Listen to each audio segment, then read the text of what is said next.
আছে কিন্তু সুযোগটা আমরা পাইলাম না, আমরা তো অধিকার বঞ্চিত হচ্ছি মাননীয় স্পিকার।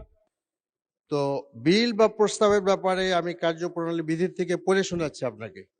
তবে শর্ত থাকে যে সদস্যদের ব্যবহারের জন্য বিলের প্রতিলিপি তাহাদের নিকট নাও পৌঁছানো পর্যন্ত কোনরূপ প্রস্তাব করা হইবে না, এবং যেদিন প্রস্তাব করা হইবে তাহার ন্যূনতম 3 দিন পূর্বে বিলের প্রতিলিপি না পৌঁছালে যে কোনো সদস্য অনুরূপ প্রস্তাব উত্থাপনের বিরুদ্ধে আপত্তি করিতে পারিবেন, এবং স্পিকার বিধি স্থগিতের ক্ষমতা প্রয়োগ করিয়া প্রস্তাবটি উপস্থাপনের অনুমতি না দেওয়া পর্যন্ত অনুরূপ প্রস্তাব আপত্তি বহাল থাকবে।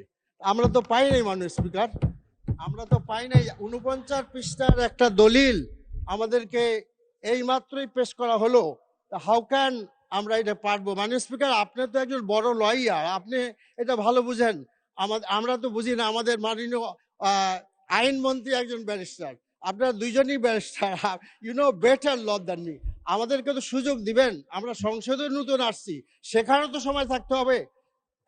বিধিতে আছে কিন্তু সুযোগটা আমরা পাইলাম না, আমরা তো অধিকার বঞ্চিত হচ্ছি মাননীয় স্পিকার। জি বসুন, আমি বলছি। 49 পৃষ্ঠার একটা দলিল আমাকে দিলেন 3:30টার সময়, আর এখন বলেন মত দিতে হবে। আমরা কিভাবে মত দেই বলেন তো?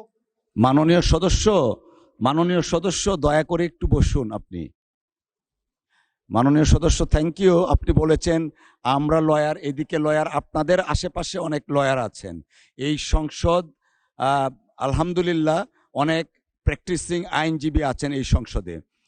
আজকে যখন আমরা 71 বিধিতে নোটিশগুলো পড়ছিলাম, আমি দেখলাম যে কাকতালীয়ভাবে 3টা নোটিশ পেয়েছিলাম, 3টাই আইনজীবীদের পক্ষ থেকে। মাননীয় সদস্য, 3 দিনের কথা বলা হয়েছে। এখানে স্পিকারের একটা স্পেশাল অথরিটি আছে, তিনি সেটা কন্ডন করতে পারে, and accordingly that has been condoned, therefore bill এখানে আসা হয়েছে। অসংখ্য ধন্যবাদ আপনাকে মাননীয় সদস্য। আমরা মাননীয় সদস্য, আমাদের একটা স্পেশাল অথরিটি আছে কন্ডন করান, and that is been done as per rules. Thank you.